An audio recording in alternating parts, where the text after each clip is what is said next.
Persib Bandung berhasil mendapatkan kemenangan krusial melawan pemuncak klasemen Liga 1 yaitu Borneo FC. Pertandingan berakhir dengan skor 3-1 untuk kemenangan Persib. Secara statistik terlihat jelas bagaimana Persib unggul segalanya, dari penguasaan bola, dari total tembakan juga jauh ya, 22 berbanding 9, lalu tembakan ke arah gawang juga Persib menghasilkan 9 tendangan, sedangkan Borneo hanya 2 tendangan. Hal yang agak mengejutkan sebenarnya ya, karena Borneo itu adalah tim dengan pertahanan terbaik sejauh ini ya. Baru kebobolan 5 gol nih sebelum melawan Persib, dan di pertandingan ini Persib bisa menghasilkan 9 on target di mana 3-nya menjadi gol.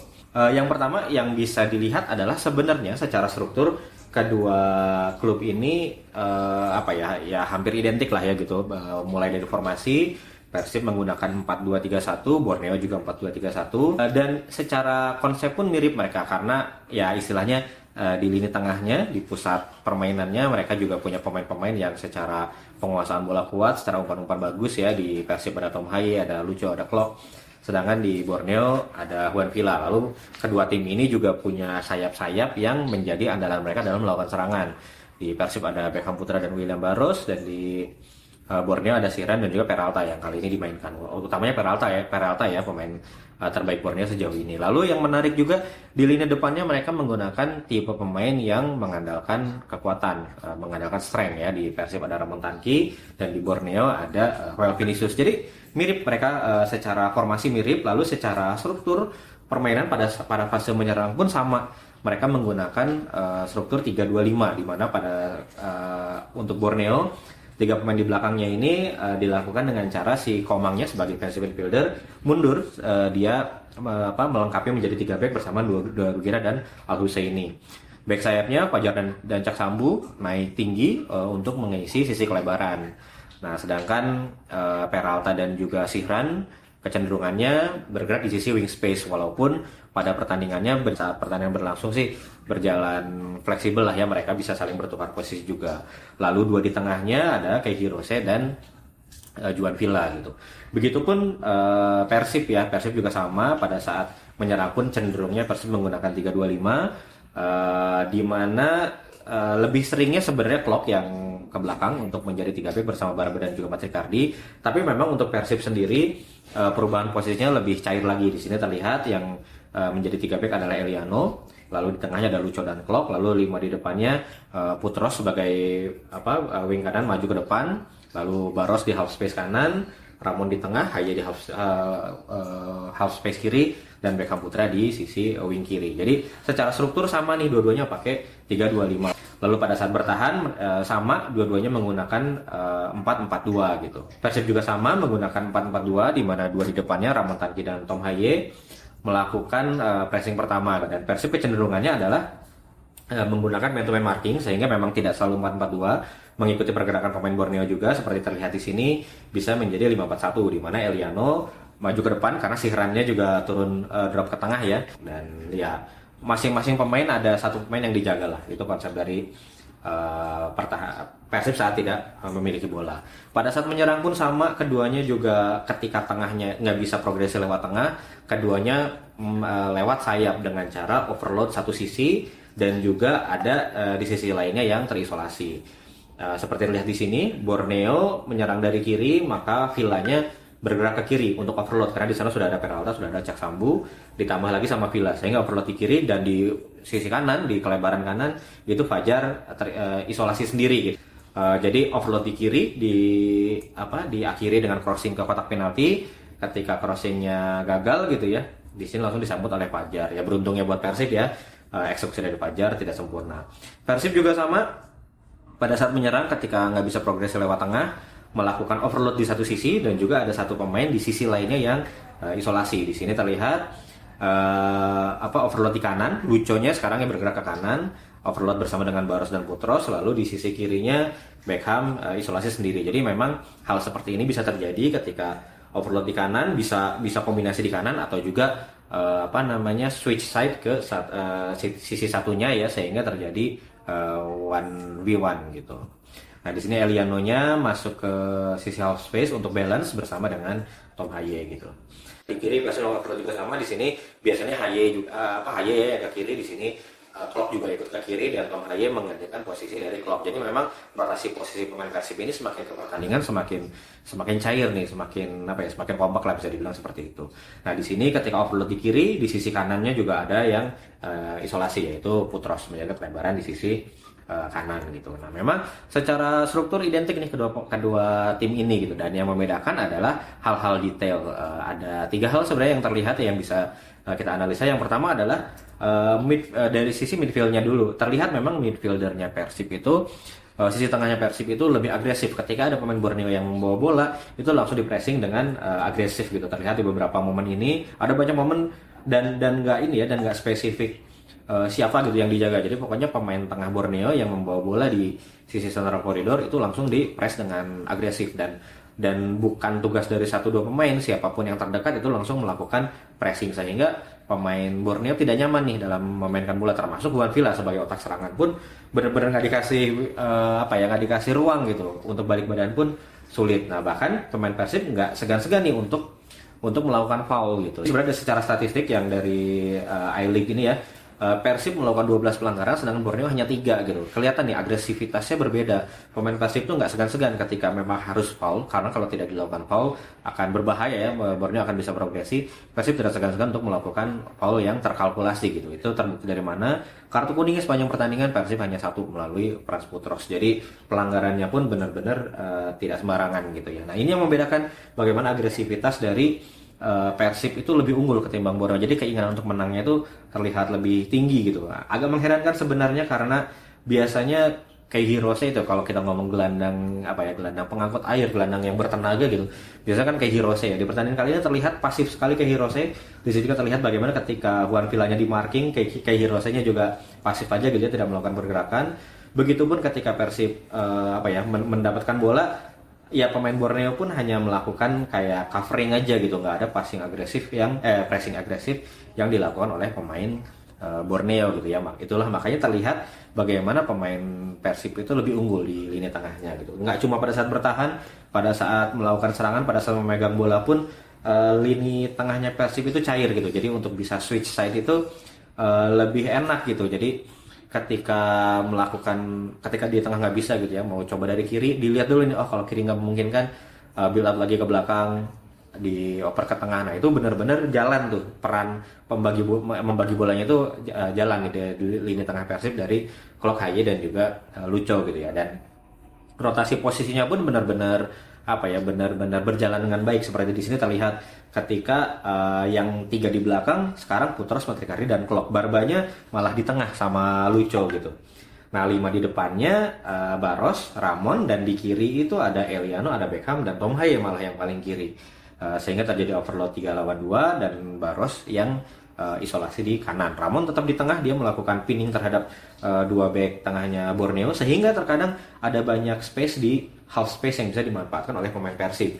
Di situ di babak pertama itu ada peluang dari Tom Haye, ada dari Eliano, dari sisi half space kiri gitu. Jadi memang rotasi posisinya berjalan dengan baik, dan itu yang tidak terlihat di Borneo. Borneo itu cenderung statis dan juga cenderung pasif gitu lini tengahnya.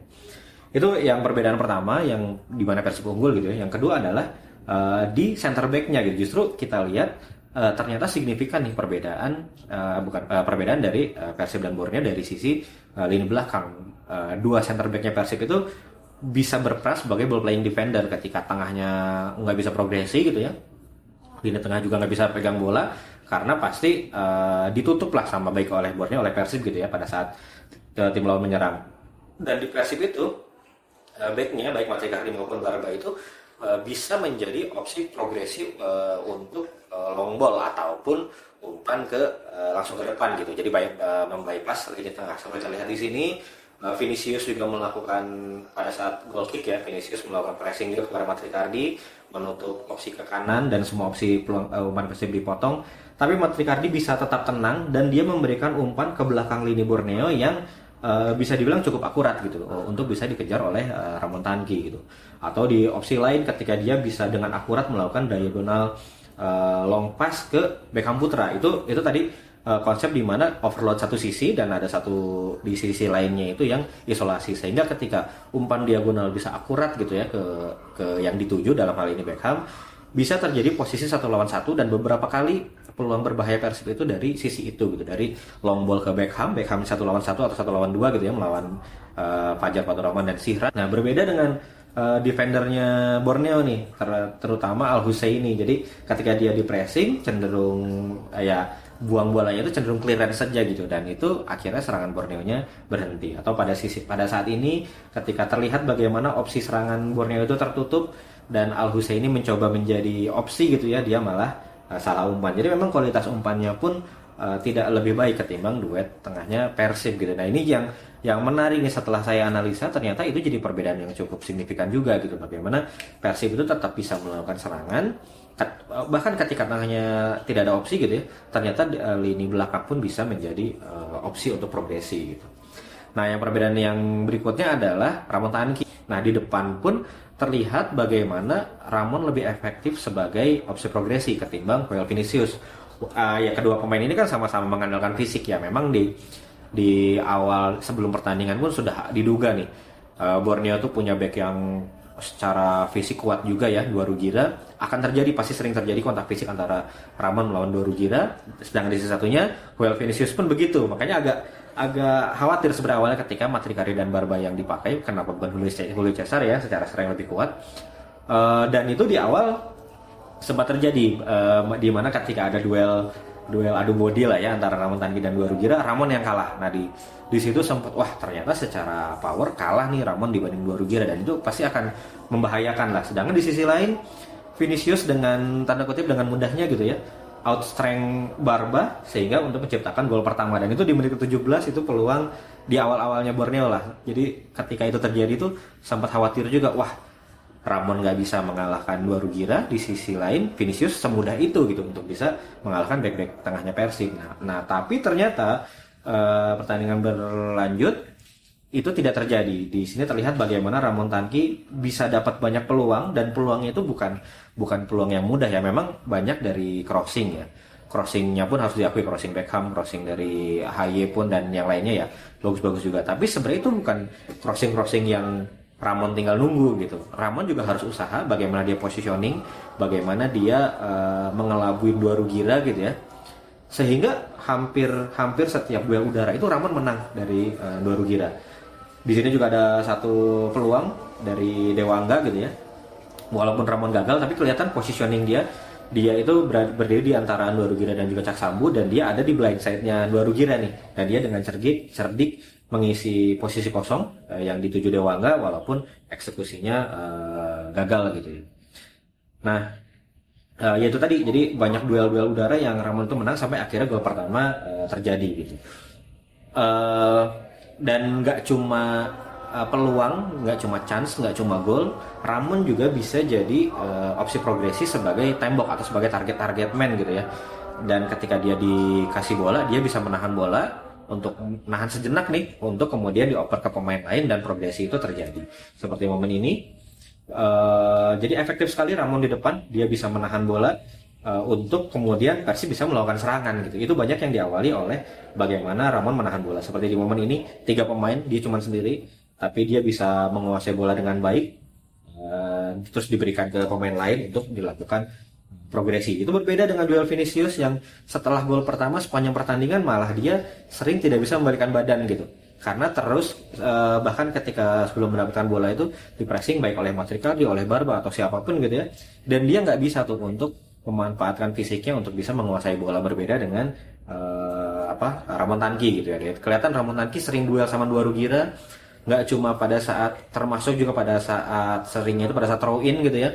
Bagaimana Ramon bisa duel 1 lawan 1 sama dia dikawal oleh Dua Rugira, tapi dia masih bisa menguasai bola untuk bisa diberikan kepada temannya untuk progresi. Jadi kelihatan banget di sini bagaimana perbedaan efektivitas antara Ramon Tanki dan juga Joel Vinicius. Apalagi ketika Julio Cesar masuk menggantikan Barba, Joel Vinicius sudah sama sekali nggak bisa bergerak lah, udah benar-benar kalah fisik daripada Julio Cesar gitu. Nah, itu jadi secara struktur, secara strategi permainan sama, tapi ada detail-detail kecil yang membuat Persib unggul daripada Borneo FC gitu.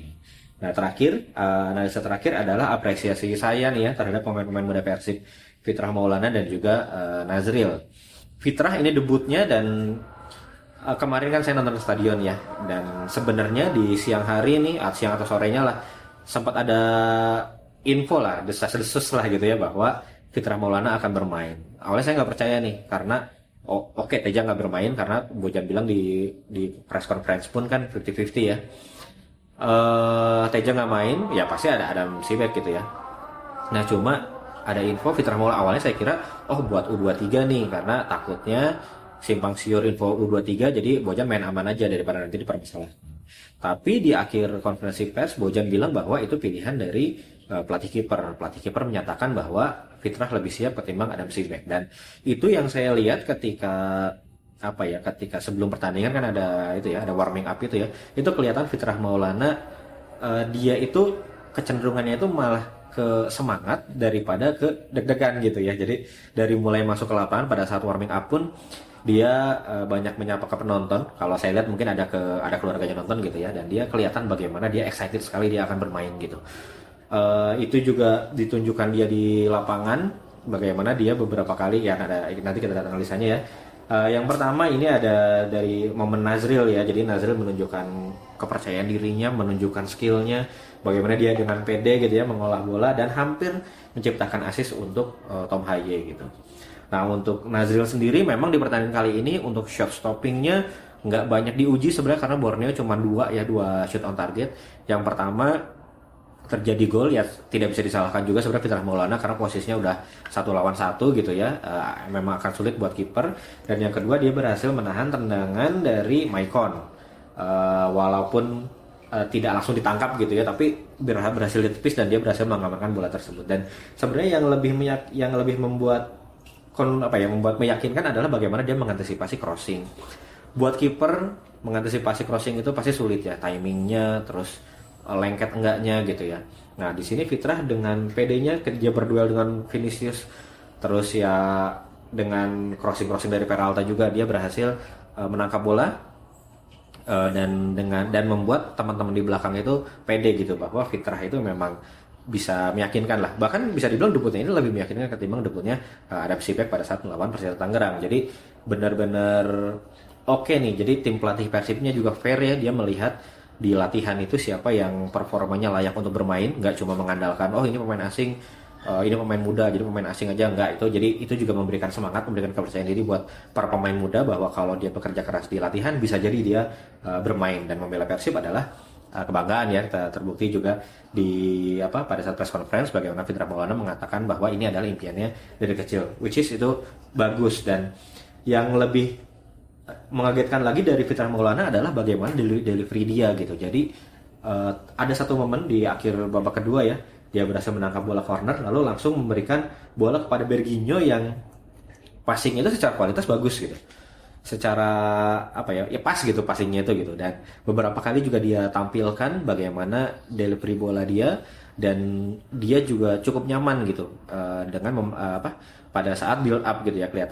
Walaupun ya kelihatan lah ya ada tegang-tegangnya pada saat dia memegang bola, apalagi ketika di pressing pemain lawan, tapi tidak ada kesalahan yang dia buat dan kelihatan dia nyaman dengan kaki. Ini jadi aset yang penting banget buat Persib untuk regenerasi kiper juga, dan layak nih untuk bisa dirotasi sama Teja ya. Walaupun ya harus dilihat juga momennya ya, kalau yang momennya sangat krusial dan Teja masih bisa main ya lebih baik Teja, tapi di beberapa momen juga mungkin kalau Fitrah bisa digunakan, bisa dipakai nih. Dan kedepannya ya ketika Adam Sibeknya nggak kalau jadi kiper ketiga, saya juga ya pemain asing itu bisa digantikan oleh pemain asing di posisi yang lain gitu. Jadi apresiasi banget nih buat para pemain muda Persib, bagaimana dua pemain ini menunjukkan kepercayaan dirinya ketika diberikan kepercayaan dan bermain dengan sangat bagus.